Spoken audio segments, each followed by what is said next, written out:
guys, I just wanted to stop here and take a minute to show you something that is a bear sign that is really easy to miss.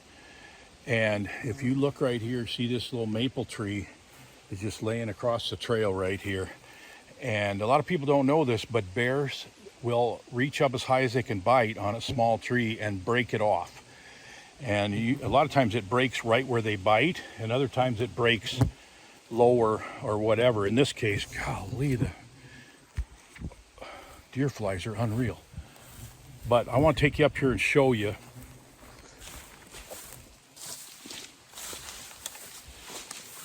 So as you can see, this is a pretty good sized tree that broke off here, and it kind of had a rotten spot right there. This is about 3.5 feet high, but if you look up here, I don't know how well you can see that, but there's a tooth mark, there's a tooth mark. There's bigger ones on the other side where that bear stood up. And so he was about 6 foot, maybe just over 6 foot, where he bit this thing and tried to break it off right there, or just bite it. And but it broke off a little lower where there was a rotten spot.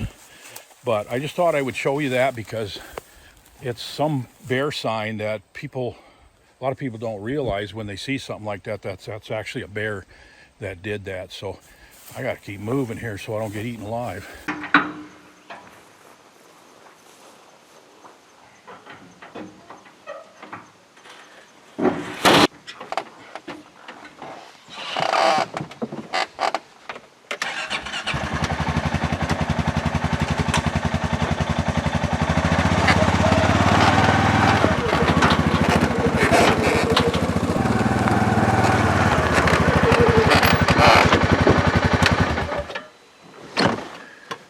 Well, it's almost time.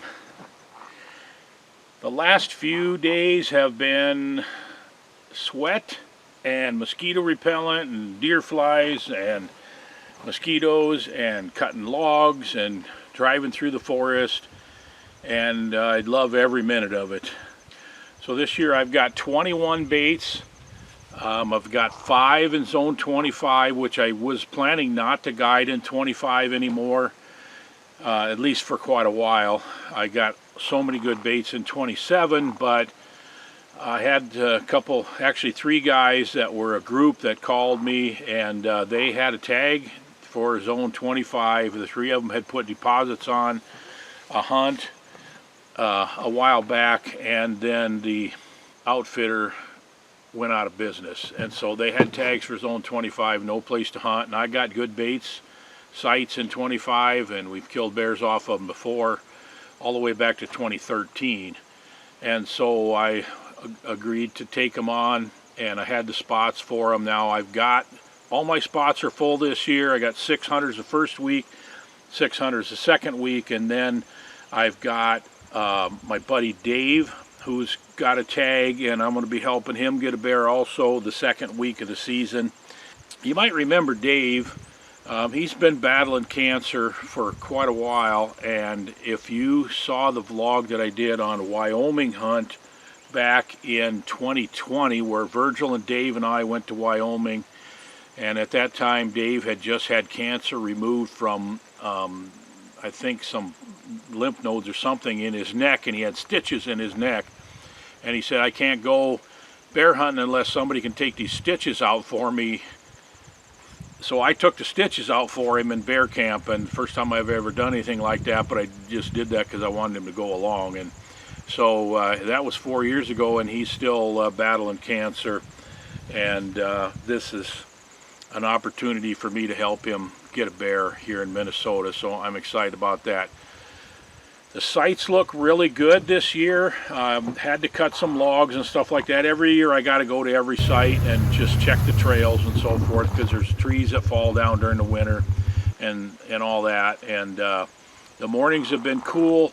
The days have been kind of hot and humid, and the bear activity, the bears are moving good. The natural foods crop is something that everybody's talking about right now, and it's super spotty in Minnesota this year. Like where I live in central Minnesota, there's a ton of acorns, there is a lot of hazelnuts, there's a fair amount of berries and so forth, but up here In the northern part of the state, I would say the raspberry crop is well below average. I have not seen a blueberry all year. The choke cherries are way down. There's not many oaks in this area, so that's not a big deal. I would say the hazelnuts are below average also. And so the natural foods are not great this year, which is good for bear hunting. The bears are hungry and they'll be on the baits pretty good. In fact, I did something that I've always talked about doing and thought about doing, never did before, and that was I went to some of my previous year's baits and I put some cameras on them like 10 days before the baiting season starts. And I just wanted to see if the bears would start checking them, knowing that there's normally bait shows up there the middle of August. Well, believe it or not, out of the 3 cameras that I put on 3 bait sites, all of them had a bear come to check the bait site within 24 hours. The bears are just checking already. They're practically waiting in line to get on the baits. I've had 3 of my baits get logged off this year, so they had to be moved or changed or just dropped. In one case, I was able to continue using the bait because they just logged within about 15 yards of actually the tree and the barrel, and everything behind it where there's a swamp is all still good. So I'm going to go ahead and use that one again, but 2 other ones I just had to move. So I've got 21 baits and I've got 21 barrels ready to go. And then I've got 6 extra barrels because there seem to be times when there's a lack of natural food when I would like to not visit the baits that often, and the bears are just cleaning them up faster than I can get back there. So I expect to have some baits where I'm going to put 2 barrels on them. So I still got a long list of things to do before Friday when the baiting starts, and I've got plenty of help this year. We're going to try to get all of the baits in Zone 27 out the first day, and then we're going to get the other 5 up here in Zone 25 where I am right now. We're going to get those out on the second day, and then we'll wait a day to 2 days, and then we'll just start checking them and feeding the bears. I'd say my overall enthusiasm and excitement level is very high. I love doing this, and I love helping people get bears. And you know, I got a lot of people coming in this year. They're from Minnesota and Illinois and Wisconsin and South Dakota and Iowa, and it's going to be really fun to help these guys get the bears, and hopefully our skinner's going to be really busy.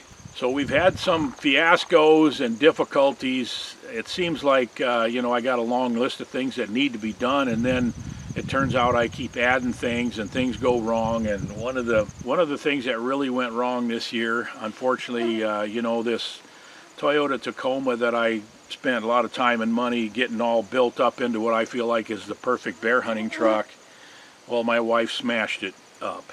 And she was in a side-by-side and she accidentally stomped on the gas instead of the brake and smashed the side-by-side right into the back of the truck. And she's okay, fortunately, and the side-by-side got banged up a little bit, not bad enough that it isn't usable. Unfortunately, I had to get that truck to a body shop and try to get the tailgate off of it and get the box part of it bent back into shape. And I told them, just, you know, get it so it's usable, because I really got to have it. And even if you just got to put a used tailgate on it that's the wrong color for an hour or whatever, I don't care. You know, I just have liability insurance on it, so it's just coming out of my own pocket anyway, but I got to have that truck. And speaking of side-by-sides, you notice I got another side-by-side this year. I got a second Polaris. This is a 570, which is the smaller size. The other one that I have is a 900, and it's a bigger one, has a wider wheelbase. It rides better and has more room. I can haul 3 people in it, including me, and then it's got more room in the box. One mistake I made when I bought that one, I bought them both used, but the mistake I made when I bought the first one is not getting power steering. Man, the power steering is so worth it. And this one has power steering. It's a smaller size. It turns sharper. It gets around back in the woods a lot better.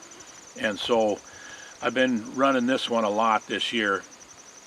And The side-by-sides versus a four-wheeler is kind of a trade-off.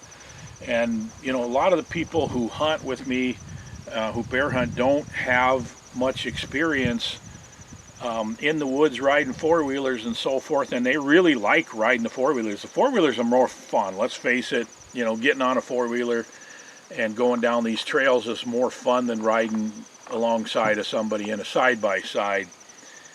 But the other side of that coin is, man, these side-by-sides are so much more practical for hauling bait in and out, hauling stands in and out, for getting a bear out and so forth. So it's kind of a trade-off for me. I'm not sure which direction I'm going to go in the future. I'm hoping I can have some kind of a combination of the two that will work, and we'll do most of the work with the side-by-sides and have fun with the four-wheelers, I guess. That's the way we're going to put it. Sun's up high enough now that the dew is starting to get off the grass and the bushes, and I've a few more baits here that I got to get in, look them over, make sure everything's okay. There's probably going to be some more trees across the trail, so we're going to use a chainsaw, probably some today, and the next vlog that you see is we're actually going to be baiting bears, and I'm really excited about it, and I'm so grateful that you're tagging along for the ride.